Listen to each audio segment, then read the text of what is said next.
trying out that Tic Tac Toe stitch. I'm working on one of those leftover bases from the Cloth to Cloth workshop. I have a lot of pieces. They have a nice feel to them, so they're nice to play with. And this is pretty easy. I did a couple of them with just a single strand, and I also tried one with a double. And I guess that really depends on what you want. I don't want to get too big because I'm actually just doing these freehand. I think this one's a 2-strand.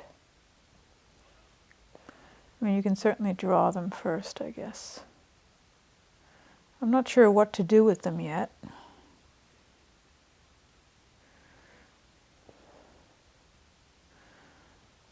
I'm just doing some sort of crisscross here.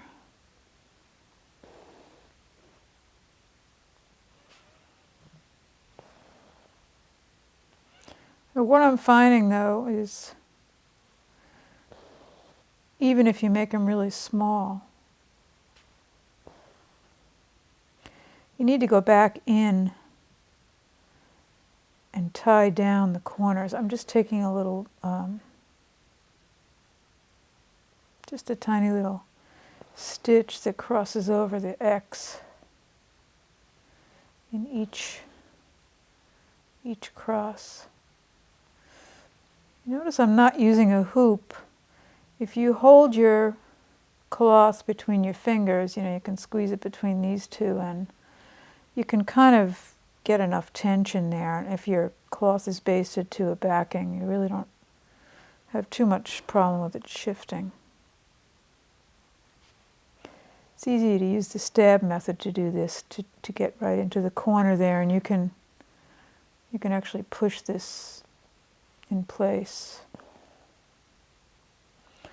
So they are kind of cute. I do like it as a stitch.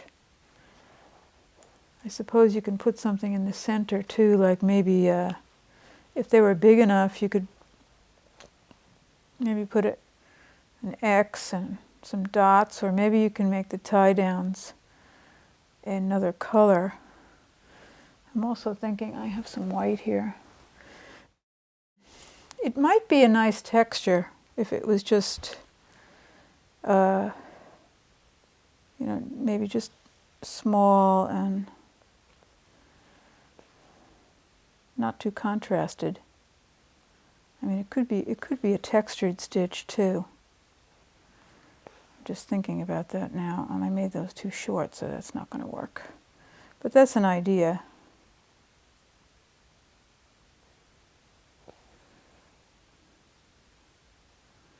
I guess you could go back in also and make that longer if you make a mistake by just using a split stitch to extend it a little bit. You can always fix things. Sometimes the fixing process leads you to another design option, you know. So anyway, I mean, these little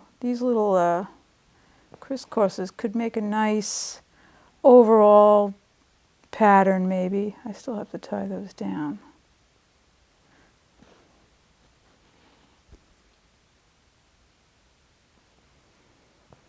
You know, sometimes it's nice to have just a, you know, to create, you know, we have cloth that has little weaves in it and textures, but a self-colored embroidery pattern, you know, little dots, or I'm sure we've all used French knots. Just, this is a nice flat kind of a texture. Could be a nice background, actually, if it was dotted around.